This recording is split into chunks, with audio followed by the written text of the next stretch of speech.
Now, I wanted to ask you guys a very simple question. How many of you guys here have heard of the name Nelson Mahaga? I know very few people. Nelson Mahaga is the deputy governor for Migori County. And from all indications, Nelson Mahaga is likely to serve as the governor for Migori County, to serve the remainder of the term. Because from all indications, Governor Obado was arrested. And I'm only expecting two outcomes. Either the governor will be jailed, and if he won't be jailed, the governor is going to be asked to step aside to allow for further investigations. I can't predict how long those investigations will take, but Nelson Mahaga is likely to be the next governor for Migori County. And today I want us to look at this Obado issue.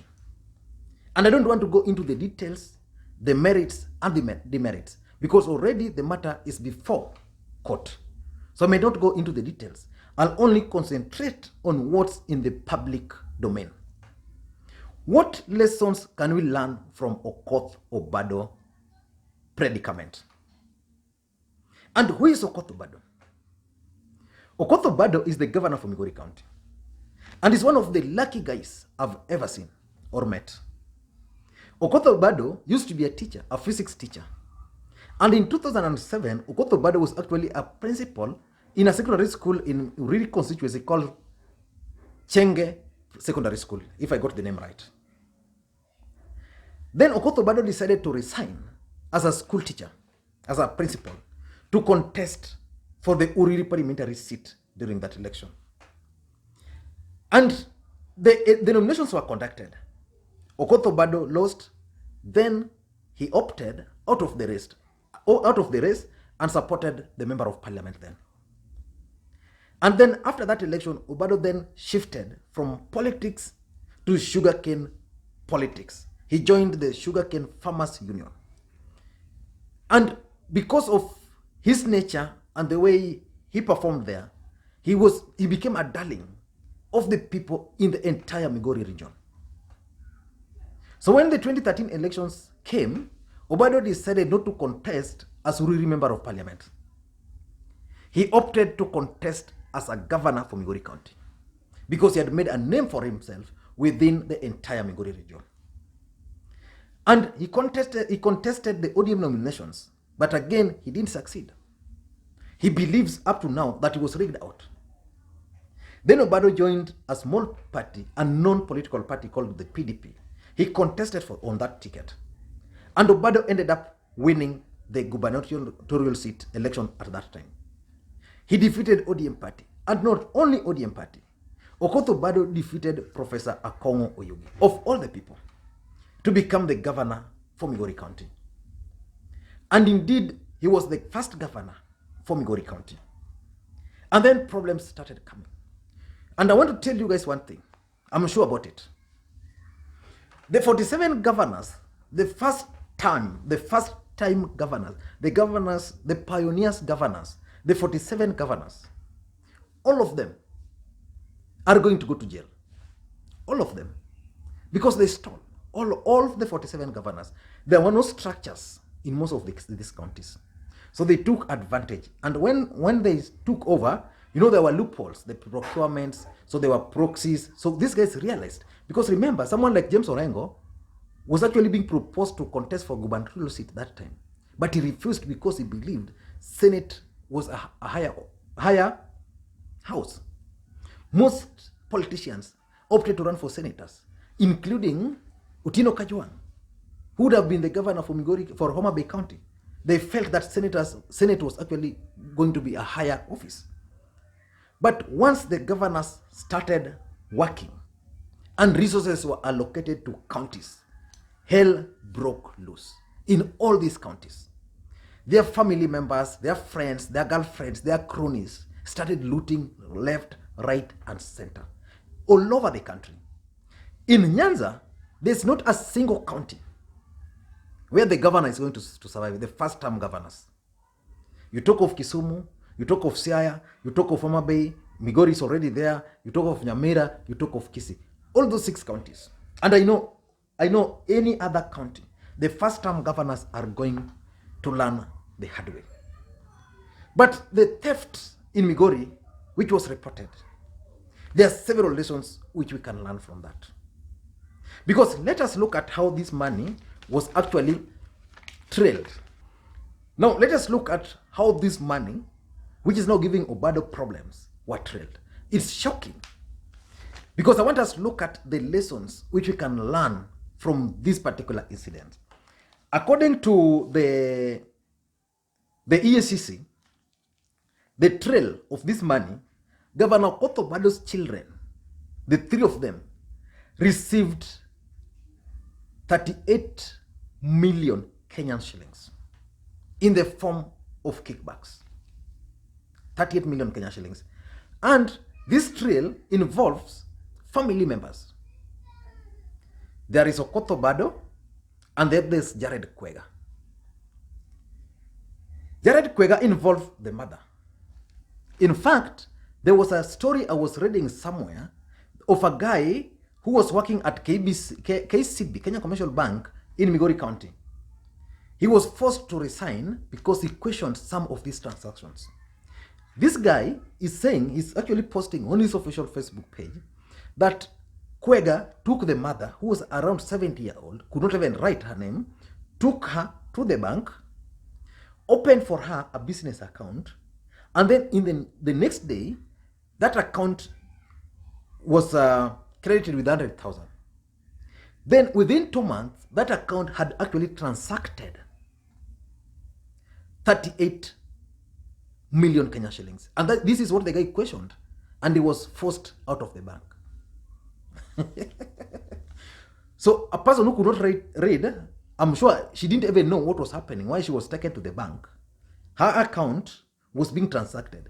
She's one of the people whose names are in the list of the people who are supposed to have been arrested yesterday, the mother to Jared Kwega.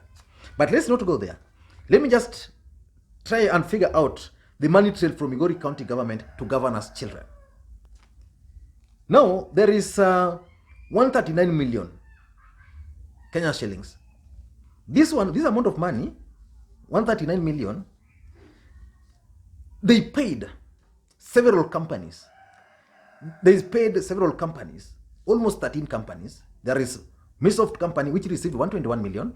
There was Pelusas company, which received 10 million. There was Swiftcom, which received 21 million. There was Touchdog, which received 4.6 million. There was Joyush, which received 28 million. There was Selectrack, which received 4 million. There was Dolphas, which received 17 million. There was Kajulu, this is mother, Kwega's mother. This company is registered in her name, received 26 million. Then there was Maktebak, which received 28 million. Then there is Victorious, which received 21 million. Out of this money, which is 139 million, it was wired to Kwega's account. Finally, all this money, they were wired into those accounts. Then, eventually, they were wired into Jared Kwega's account. And from that account, Achola Koth, one of Obado's children, received 11 million. Susanna Okoth received 1.9 million Kenya shillings. Then, Jerry Okoth, another Obado's child, also received 2.3 million Kenya shillings. So from that alone, it is clear that this was clear theft. You retransact money, they are tracked to, they are paid to these different companies, and then from these companies, they are wired into Jared Kwega's cooperative bank account. And then from there, the children are receiving this amount of money. This is what nailed, this thing is what nailed Ferdinand Waititu in Kiambu County. Then there was another 37 million which was received. This amount of money was wired to Touchdog Printers. Director is called Joram Opala. Joram Opala is actually Jared Kwega's brother. So he received 37 million. Then out of that 37 million, he sent Achola Dan, commonly referred to as Toto, Uko Kwao, Obado's son, 1.4 million. Then Jerry also got 1.1 million. So from this alone. So you pay a contractor 37 million, then the money is trailed to your children's account. Then there was also 163 million Kenya shillings. This was paid to Pesulas, received 45 million, Atinas received 63 million, then Kajulu Traders received 54 million. Kajulu Traders ni ile registered to the Kwega's mother. So this money, once they were paid, their money was paid to these accounts. Then once they were paid into that account, Pesulas received 500,000, then Atinas received 19 million, then it moved to Misoft Limited. So Misoft received 26 million from that amount of money. So Misoft is Jared Kwega's company. So it means the money was just being played around with the bank. Then from that 26 million, Susan Okoth, Obado's daughter, received 1.6 million. Another Achola Okoth received almost 2 million. Then Jerry almost 2.1 million. Then there was another 30 million, which was received by Deltrack ICT. The director is Joram Opala. So it's Kwega's brother. So out of that 30 million, Achola Okoth received 10.8 million Kenya shillings. Taxpayers' money. I don't want to rule out the possibility of these kids just also doing genuine business, but it's also not allowed. It's not allowed. So there are lessons we can draw from Okoth Obado's story. Because remember, at some point, Kwega received huge sums of money, went and bought a house. The house is registered in Kwega's name. But the EACC investigated and realized that the rent to that house was being paid to the daughter, to Okoth Obado. So it's a problem. So basically, Kwega was a conduit used to chiffon this money and then wire them back to the family. But what lessons can we learn from all these stories? Number one, the first lesson: do not drag your family into dirty deals. Do not. Your family members are okay, they can do businesses, but don't drag them into dirty businesses. What happened in Migori, in my view, were dirty businesses. These children were benefiting illegally. In an ordinary circumstance, what the governor would have done, they would have allowed the children to do businesses with even other counties and reciprocate those counties. But now they were like benefiting direct. The daughters and the sons received 39 billion Kenya shillings. Not a single project, single road contract can be said, huyu ni mtoto Obado yenyewe, ye naye alipewa this road through his company. And then that road was done and was paid. You know, that's a different story. But here is a case where the money were being wired just to cater for their maintenance, their school fee, and medical fees. So next time you are a governor and you want to steal, you are a member of parliament, you want to steal, don't drag your family. Because I witnessed with my own eyes the way Obado's daughter alikuwa nafanya watu, journalist, madharau. So that's number one. Number two is greed. Let's avoid greed. Sometimes it's better to spread these things. Actually, greed is not good. In the payment, where it was how much? Let me just refer again. I'm referring to it. It's on the papers here. There is this 139 million. It was wired to 13 companies. So it means 139 million Kenya shillings, whether supplies or what, these companies which were awarded belonged to one person or two people. That's greed. The government is clear that 30% of tenders should go to youth, women, and persons with disabilities. There was nothing wrong with these guys taking, for example, even 50 million out of this, wafanye hiyo contract yao. The rest, wapeana watu wengine. Because there are people who were actually pre-qualified in those counties, took their documents there, and they hoped to get businesses. They were denied. Clean businesses. So greed. Tuache kuwa greedy. Number three is spreading the risk.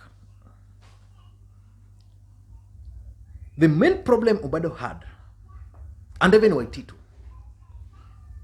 is failure to spread the risk. Waititu's wife was involved directly. In this case, Obado's wife was nowhere. I think they realized that probably people know the wife.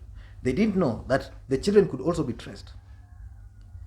Assuming these guys decided to use other proxies, get another Indian somewhere, get just another businessman somewhere, and ask him, you can do business with us, but sometimes because of easy tendering processes, we can't bid directly. Me, I'm interested in this. I want you to do a proper job. I'll fund it. Once the money is wired to your account, take the money, wire it back. Find a way of wiring it back to me. So by that way, you spread the risk. So that when arrests are like this are conducted, it's not involving two families. We are talking of Kwega, Jared Kwega's family, and Obado's family. I'm sure if you trace your father, you'll realize that Kwega could even be related to Okoth Obado. Yeah? Number 4, let's follow the due process. Due process will always help people. Sometimes these deals are so sweet, they are good, yeah? But if you don't follow the due process, then you find yourself in a problem. Let's assume some of these tenders, these guys would have just, because of course, some of these guys were probably businessmen before the county government came up. But because they were influential, some of these deals, probably they just conducted them without even following the due process. Because I know what the EACC did, they went further into the books, confirmed whether there were tendering committee, whether other companies applied. So they found of all these companies which bidded, they only belong to a few people. So you have 2 families creating 20 companies, and out of those 20 companies, what they are doing is just to play around. So I think, let us just follow the due process. So if you want to do business, just follow the due process. Cover your trail, number 5. If you want to steal, ensure that your trail is well covered. Obado and the team never covered their trail. How do you allow money to be wired into your children's account from the county government directly? How do you do that? Yeah? While the other possible way would have been withdraw the money. Ask the guys to withdraw the money. If it's 5 million, ask the guy to withdraw the money in cash. Enda kwa banki ingine, pea mtoto hiyo pesa. Akirudi shule, mtoto aenda na hiyo pesa. Mwambie we come home. Enda kwa bank, convert that money into dollars. Mtoto akirudi Scotland, because the kids are in Australia, Scotland and UK. Warudi na euros. Nobody would ask them. And they operate their accounts there. Waweke huko. Yeah. Next time you can transfer to them 200,000 or even 300 in the name of fees, because of course if they are children they need to nini there, but not blatantly opening for them accounts here and money is being wired into those accounts directly. Cover your trail. Lastly, power is temporary. Power is temporary. I witnessed Obado, I witnessed Ngeretas, I witnessed Waititu being dragged to court. I witnessed Evans Kidero standing in court like an orphan. These are guys who had power. Obado's daughter could not believe that they're being under arrest. So power is temporary. So when you have power, just do service to humanity. Serve them. Because they'll always stand with you. They'll always remember you. That after 10 years, Obado was the governor of Migori. He did this for us. He helped us. But now, even if Obado was doing a good job in Migori, he was helping people. All those are going to be clouded. People will just talk. Oh, jamaa walikuwa naiba tu pesa zetu. Si hizi zilikuwa tu pesa zetu. So power is fluid. If you have power, service to humanity. Of course, I know stealing is even in the Bible, which means ni kitu ilianza mapema. People steal, but steal with dignity. You don't just steal the way these guys are stealing. Man, no, these are only Obado's children. The EACC are not telling us the other trails. So they just want to use this to pin Obado because this one, huwezi epuka. So these children will just be asked, can you show us the businesses you are doing? Because the other thing is, most of these companies were actually registered between 2014 and 2016. It means in the first term, things were not there. People did not really understand the evolution. And in 2014, now things kicked off. People started stealing. Thank you guys, and please, may you have a good day. I don't know what you think about this Obado story, but I want to pity him. I want to pity him. It's not the first case. He has the other case for Sharon Otieno. And now he has this. And his term is also coming to an end. This guy, I don't think is going to enjoy his peace after the end of his term. Thank you guys, and please, may you have a good day. Bye-bye.